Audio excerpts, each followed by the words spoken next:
수도권 주택가격의 상승세 재확대 등에 따른 수도권 주택가격 및 가계부채 리스크 등에 적절한 시기에 기준금리를 인상할 필요가 있다고 판단됩니다.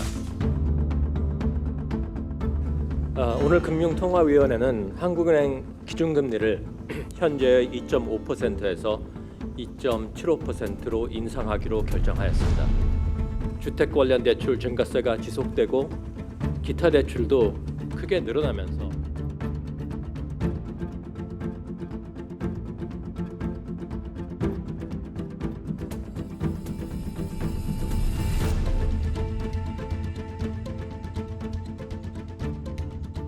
이제 금리 인상을 했을 때 집값 하락을 막으려면 소득이 증가하면 괜찮아요.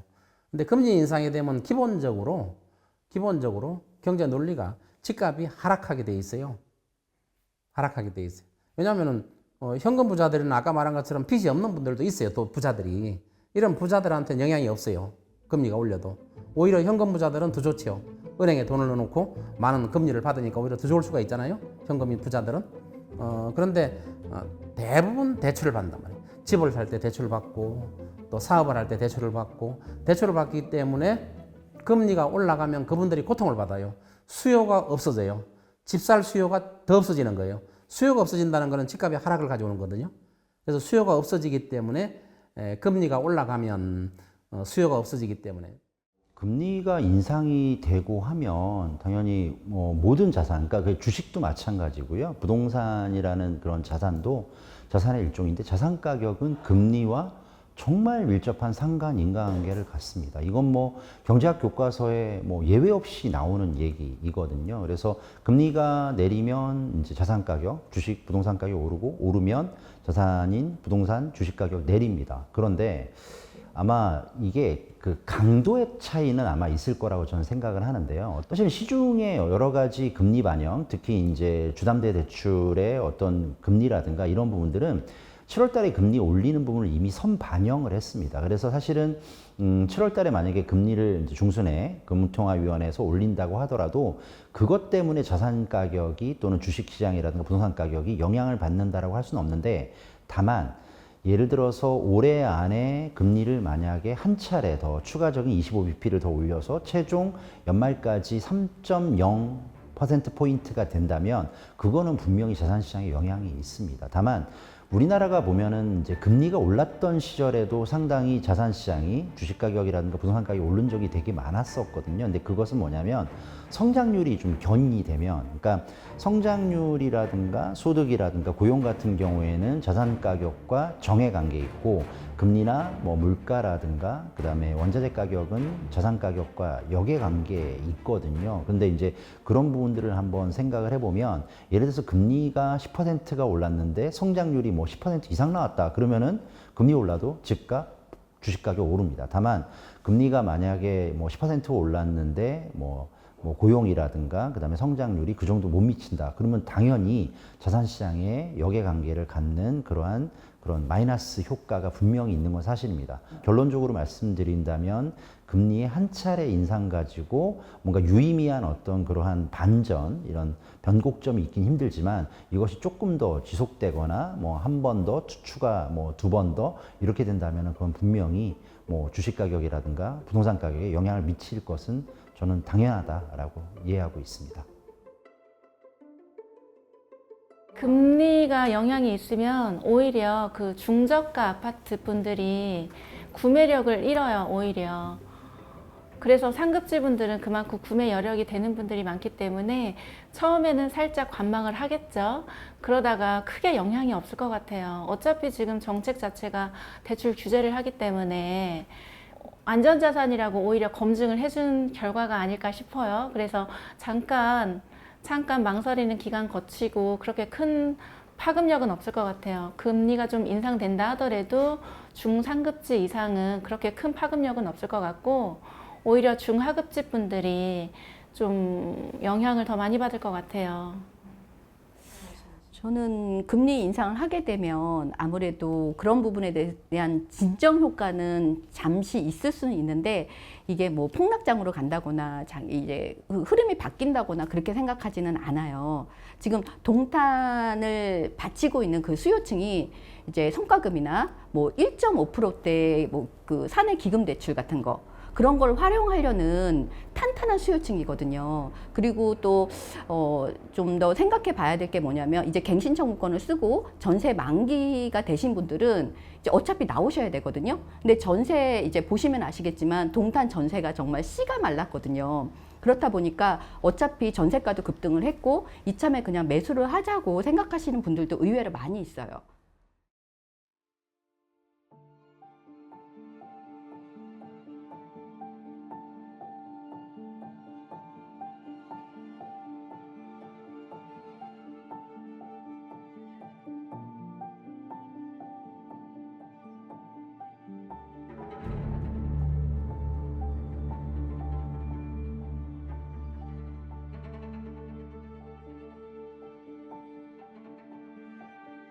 한국은행 통계를 보면요, 작년 말 기준으로 주택담보대출의 고정금리 비중이 신규로 보면 약 한 90%에 육박하고요.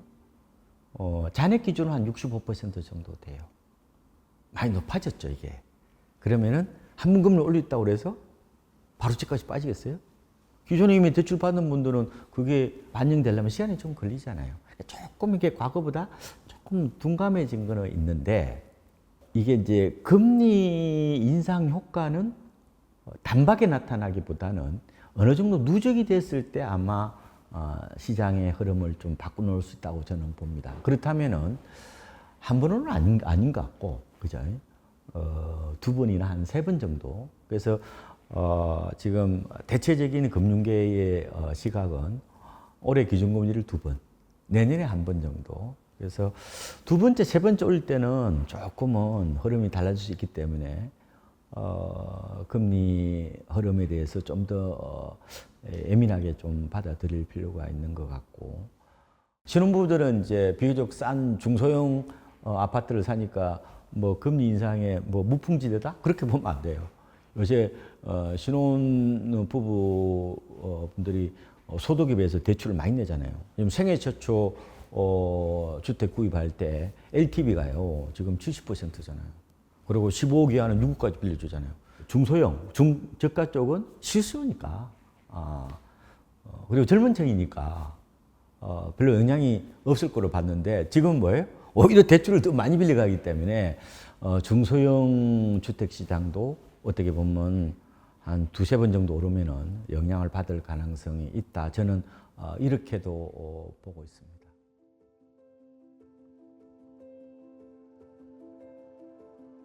정부는 부동산으로 쏠렸던 자금을 증시로 돌리는 데 정책 초점을 맞춰왔습니다. 이재명 대통령도 지난해 7월 기자회견에서 이제 부동산보다는 뭐 투자 같은 걸 좀 금융시장으로 옮기는 게 훨씬 낫다고 생각한다고 발언한 게 대표적입니다. 지난해 6월 금융위원회도 그 수도권 및 규제지역 그 주택 구입용 주담대 한도를 6억 원으로 묶는 등 고강도 대출 규제를 내놓기도 했고요. 이후에도 다주택자 대출을 좀 옥죄면서 부동산 차입 수요를 좀 누르기도 했습니다. 동시에 배당소득 분리과세와 상법 개정 등을 좀 도입하면서 투자 환경을 조성하기도 했는데요. 그 결과 올해 1월부터 2월까지 그 개인의 유가증권 시장 순매수 금액은 102조 원을 기록하기도 했습니다. 그로 인해서 가계부채도 좀 크게 늘었는데요. 금융위에 따르면 금융권 가계대출은 그 전월 대비 9조 3천억 원 정도 좀 늘어난 것으로 좀 집계가 됐습니다.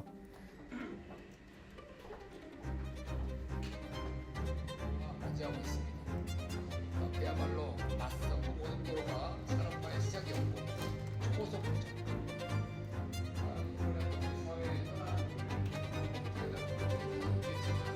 닥치고 줘야죠. 닥치고 정말 공급을 늘릴 수 있는 방안에 대해서는 특단의 방안들을 논의를 해야 됩니다.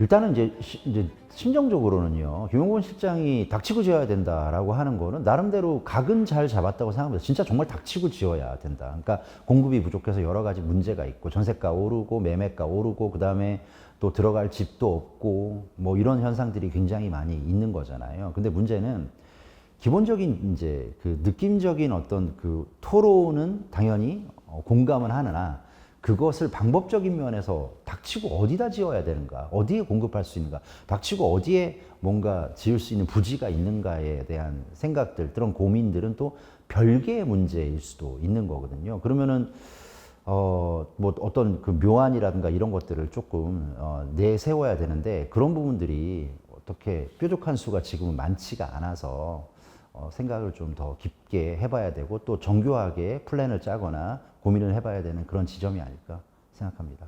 제 생각에는 이제 정부가 그래도 수도권에 야심차게 문재인 정부 때부터 이제 실시를 했던 3기 신도시 물량이 꽤 됩니다. 그런데 이제 그런 이제 신도시라든가 공급, 또 김용곤 실장이 상당히 애를 쓰는, 또 어느 정도 뭐 닥치고 뭐 뭔가 공급해야 된다라는 어떤 그런 시그널에 맞게 이제 공급을 하는 것은 당연히 집값에 어느 정도 안정화에 도움이 되긴 하는데, 안정화되는 공급은 반드시 전제가 있는 것이 입주를 해야만 실제 이제 들어갈 공간이 생기는 거니까 안정화되고 수요가 분산이 되거든요. 근데 현재로서는 이제 집을 짓겠다라는 약속이라든가 플랜, 또는 어떤 착공, 이런 부분들은 있지만, 아직까지는 그러한 거대하게 많은 물량이 입주하기가 아직은 그런 단지가 없다시피, 그렇다면 이제 아마도 입주 물량이 지금으로부터 뭐 한 3, 4년 뒤부터는 입주 물량이 조금씩 쏟아지고, 그 다음에 그 전에 이미 이제 청약이라든가 이런 부분들을 굉장히 많이 할 거기 때문에, 그 정도 선에서는 그때 뭐 금리가 엄청나게 뭐 코로나 때처럼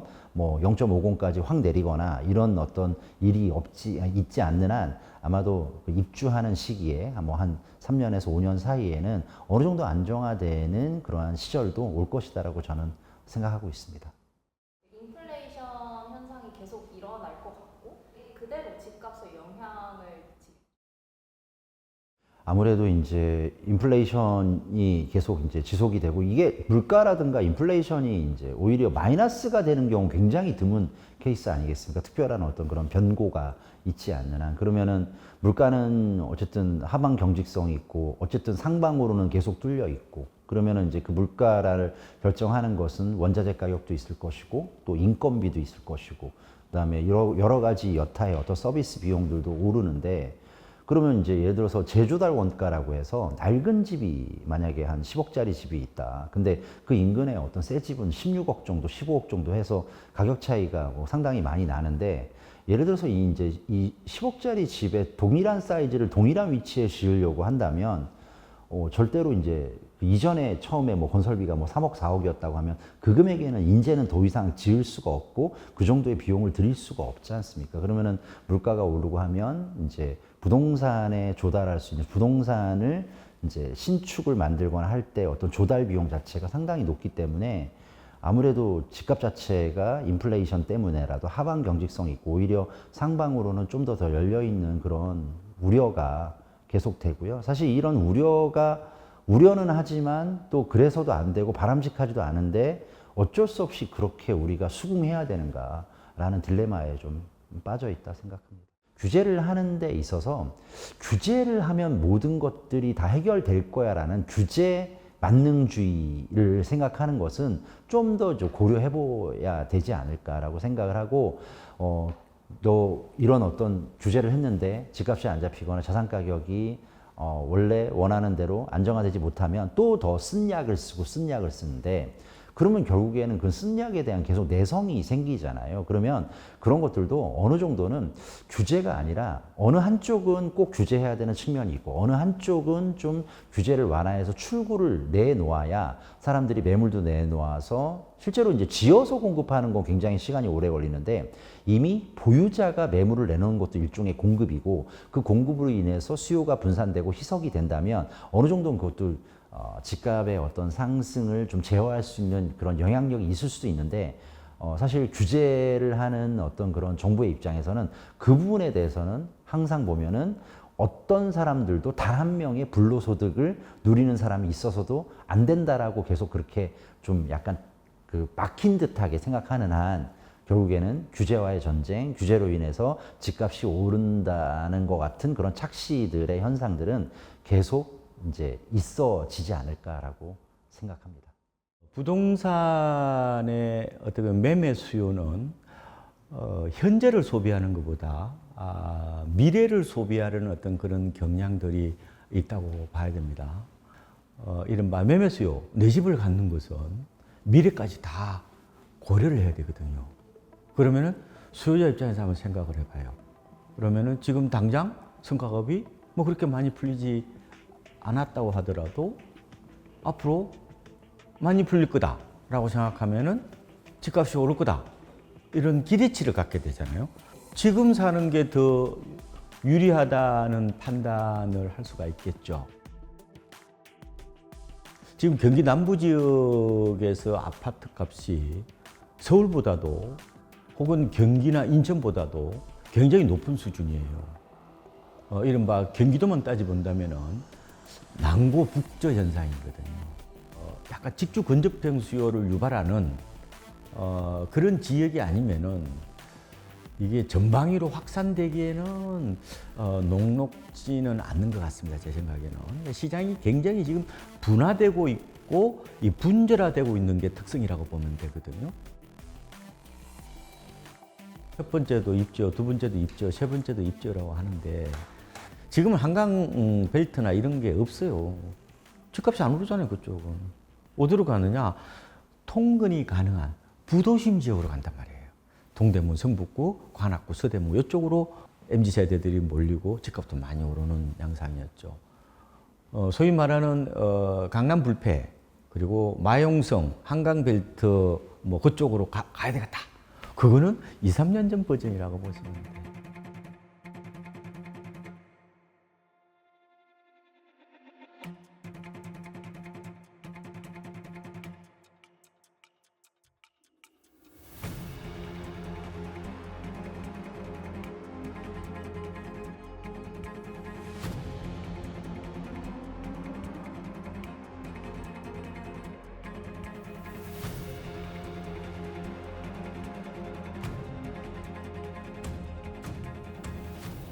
어, 7월 말에 나오는 세법 개정안은 하반기에 가장 큰 이슈이자 시장의 분수령이 될 수도 있는 측면이 있습니다.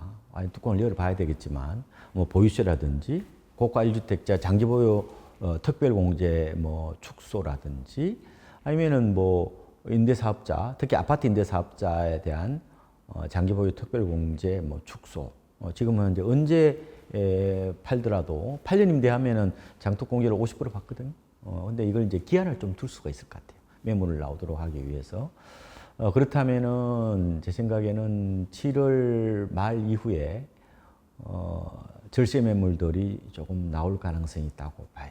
그래서 올해 제가 전체 고가주택 중심으로 보면은 매물 3파동으로 이제 예상을 했는데 조정 대상 지역에서 다주택자 양도세 중과세를 피하기 위한 핫셀 매물이 3, 4월에 한번 나왔죠.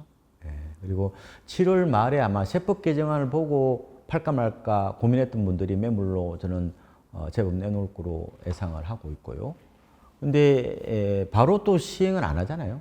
왜냐면 경과 규정을 둬야 매물 또 유도 효과가 있으니까.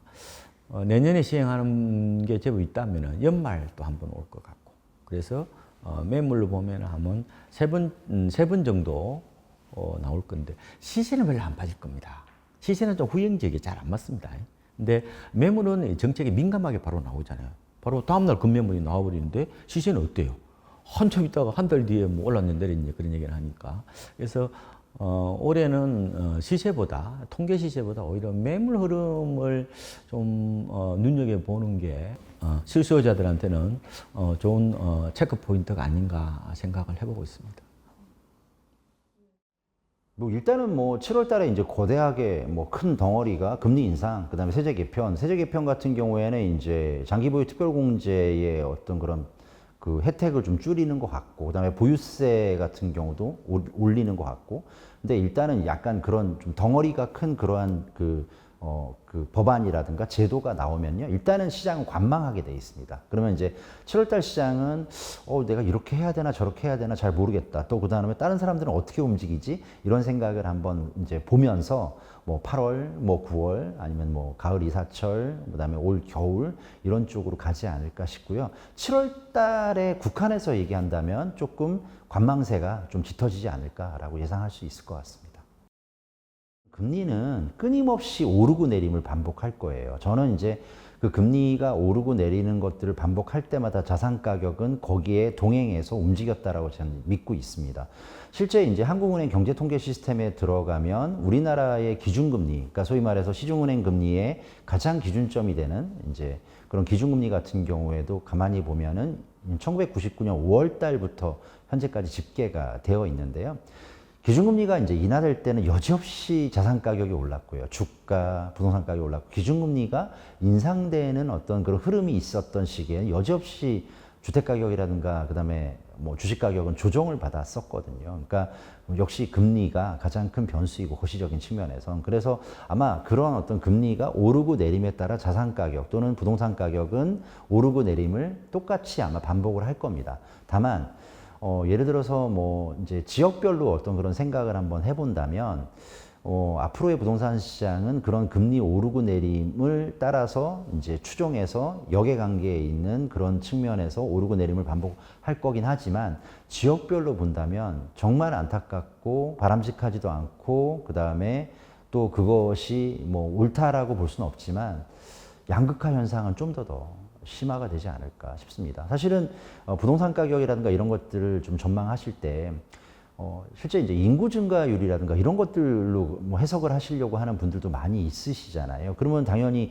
인구라는 변수는 소비 여력 또는 구매 여력이 있는 그러한 계층이 이제 숫자가 줄어든다는 뜻이니까 별로 부동산 시장이라든가 이런 쪽에는 별로 좋지 않은데 문제는 그러면 인구가 줄어드는 시장에서는 결국에는 내가 뭐 집이 정말 모자라고 그 다음에 인구가 계속 넘쳐나는 시기에는 예를 들어서 가장 노른자이를 사면 뭐 그 노른자이를 살 만한 어떤 여력이 못 되시는 분들은 그 인근 지역 또는 이제 그보다 더 약간 여력이 안 되시는 분들은 추가적인 인근 지역 또 아니면 지방 아니면은 또 외곽 지역 이렇게 많이 봤을 거지만 인구가 줄어드는 시기에는 결국에는 소득도 어느 한쪽으로 집중이 될 것이고 그 다음에 지역의 어떤 인프라라든가 이런 것들도 한쪽으로 집중될 수밖에 없는 상황일 거라고요. 그러면 결국에는 현재 수준보다 훨씬 더 강력한 초거대 양극화가 부동산 시장에 남아 있을 것이다. 근데 이제 제가 이렇게 얘기하면은 이게 이제 단순하게 한국만의 현상이냐라고 한다면 그거는 아닐 것 같고 우리보다 먼저 이러한 어떤 그런 고민이라든가 현상들을 겪었던